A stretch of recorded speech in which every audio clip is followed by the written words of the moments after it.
Hello everyone. Hello. It's lovely to see you all again. Welcome to our next instalment in our study of Ezekiel. For those watching at home online, please pause this video now and turn to Ezekiel chapter 37 and read from verse 15 to the end of the chapter that we have done already together in person.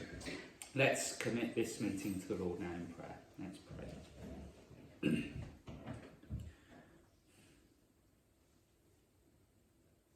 Lord God, today we pray for unity among Christians. We thank you that in Christ Jesus we come to you now as one. We come to the same Father in heaven, and together we share in the same blood, the blood of the Lamb. We thank you, Lord, for Jesus, our mediator, between us sinners and you, our holy God. We thank you that you also mediate between us and every other Christian by your Spirit, so that as Christians we can have authentic, open and honest relationships with each other in our church. We thank you that because of your mediation, you can allow us to expose ourselves and live together honestly and openly in the truth, not hidden behind fig leaves. Lord God, we are a family here at Norfolk. And I'm so grateful for every soul that you have drawn to be a part of us. But families in love still argue. So I pray, Lord, that you'll help us through your word today to put our egos to death for the good of our precious blood-bought community. Help us to park any pride or selfish ambition. Help us to nail it all to the cross, so that the world will know that we are your disciples by how we love one another. Amen. Amen. So Ezekiel chapter 37, verse 15 onwards, if you can have it open, please. We come back here to one of Ezekiel's object lessons. What he does here is he gets two sticks, and Ezekiel carves into one, verse 16, belonging to Judah, and in the other one he carves belonging to Joseph. And Ezekiel, what he does is he puts these two sticks together. That's his object lesson. What does this mean? Well, essentially, God is telling his people that he's going to unite Israel back into one kingdom. They were all once one people, weren't they? Under King David and under King Solomon.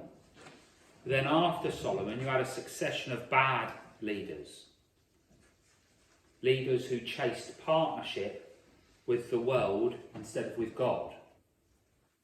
And this resulted in great division.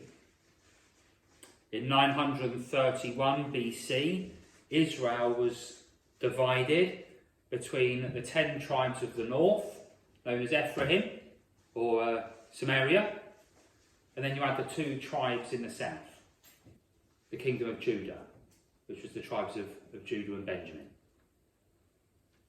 The tribes in the north, they were taken out by Syria in 722 BC. And as we have seen throughout our study in Ezekiel, the Babylonians, they came for those in the south and they destroyed the temple. And what we have seen together, week after week after week, I think we've been at this now for over 60 weeks, we've seen the same pattern in teaching that continually emerges from the text. And it teaches us again and again and again, essentially, that if you put God second to chase after things of this world, you're going to get what you asked for. That's Ezekiel's message, isn't it? Everything material dies.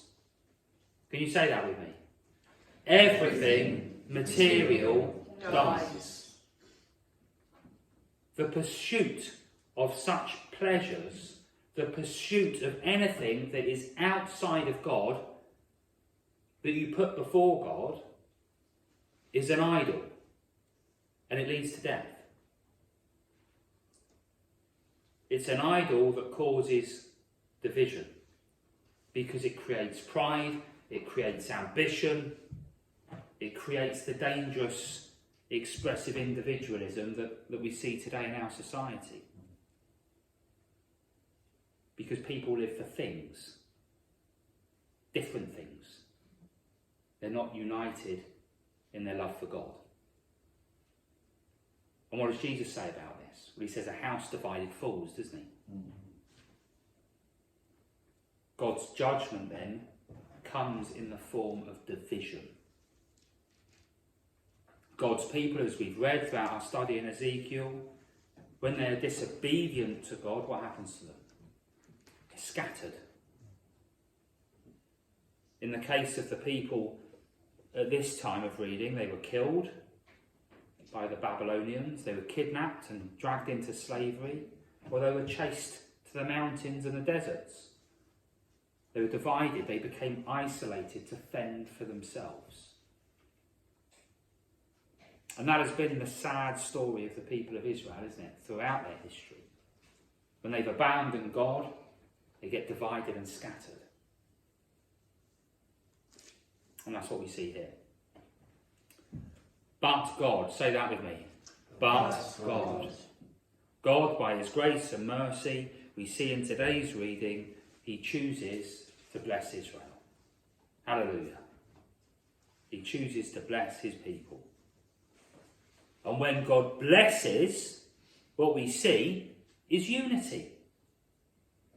We see reconciliation. We see two sticks made into one. We see his people unite and gather. When God blesses, he brings people together. Church. Amen? Amen. You can't be a Christian and not be plugged into a local church. If you're not coming to church, you're in judgment because you're scattered. Amen? Psalm 133 verse 1. How good and pleasant it is when brothers dwell together in unity. Amen?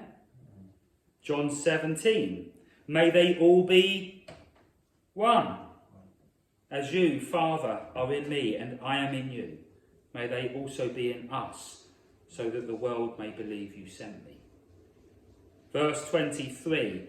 I am in them and you are in me, so that they may be made completely one, that the world may know you have sent me and have loved them, plural, as you have loved me.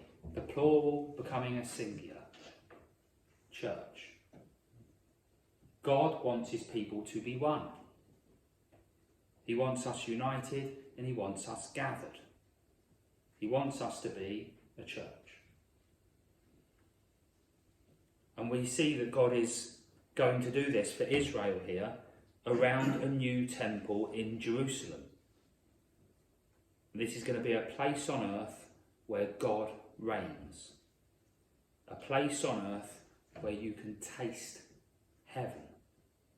A place on earth where his children can come and be one with him and one with each other. What a place, amen? Who would want to go to that place as often as possible? Yeah.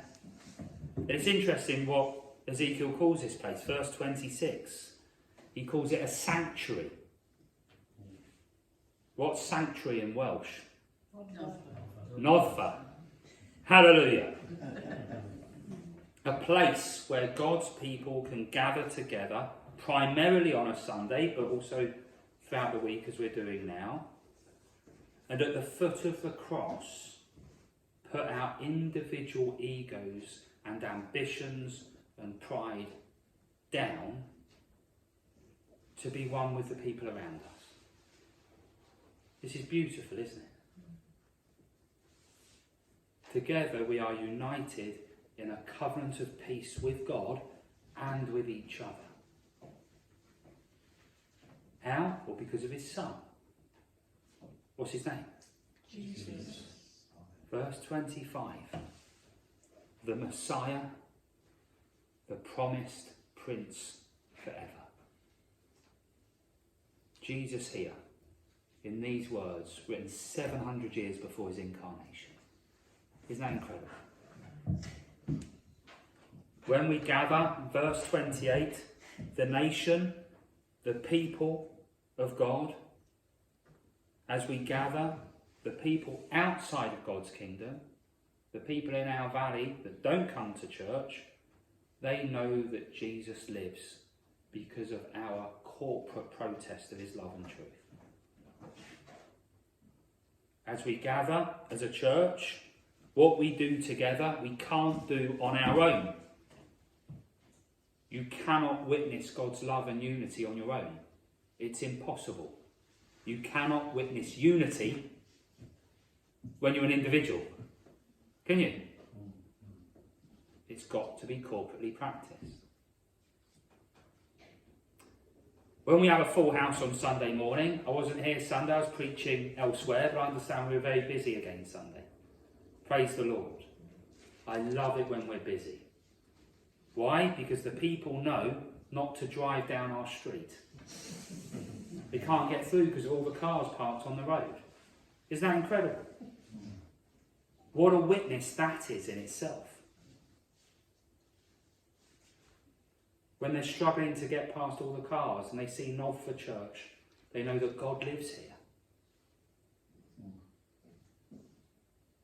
Jesus is still blocking roads 2,000 years after he walked on this earth, 6,000 miles away from where he lived and died.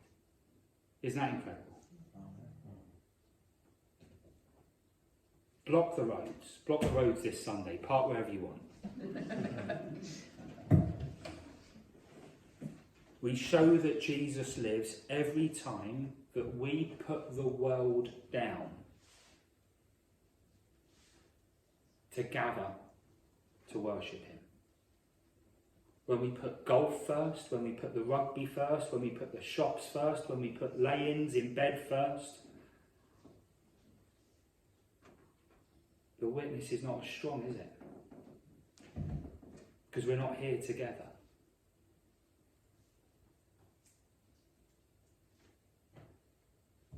But when we gather, people see in us that Jesus lives and is number one.